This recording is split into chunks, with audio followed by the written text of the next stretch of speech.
Hello বন্ধুরা, তোমাদের মাঝখানে আজকে একটা বারবিকিউ রেসিপি নিয়ে চলে আসলাম।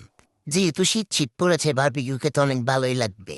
তো এখানে বারবিকিউর মশলাটা দিয়ে দিলাম। আর হ্যাঁ, শুধু ভাইবো না যে মশলা দিচ্ছি, এখানে কিন্তু টক দইও দিয়ে দিয়েছি আগে। বুঝতে পেরেছো বন্ধুরা?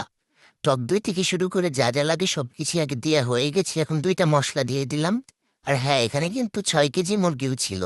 তারপরে সরিষার তেল দিয়ে ভালো করে মিক্সড করে নিলাম। তো এটা কিন্তু ভালো করে মিক্সড করতে হবে। তারপরে আমরা এটা ম্যারিনেট করে প্রায় 3 ঘন্টার মতো রেখে দিয়েছিলাম র্যাপিং করে। তো দেখছো বন্ধুরা, র্যাপিং করা শেষ।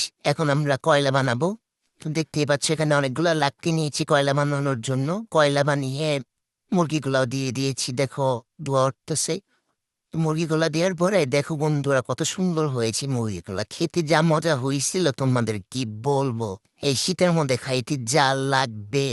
দেখতে পাচ্ছ এখানে আমরা ব্যাডমিন্টন খেলার কোর্টও কেটেছি গাইস। এরকম ব্লগ আরো দেখতে চাইলে কমেন্টে জানিয়ে দিও গাইস। আল্লাহ হাফেজ।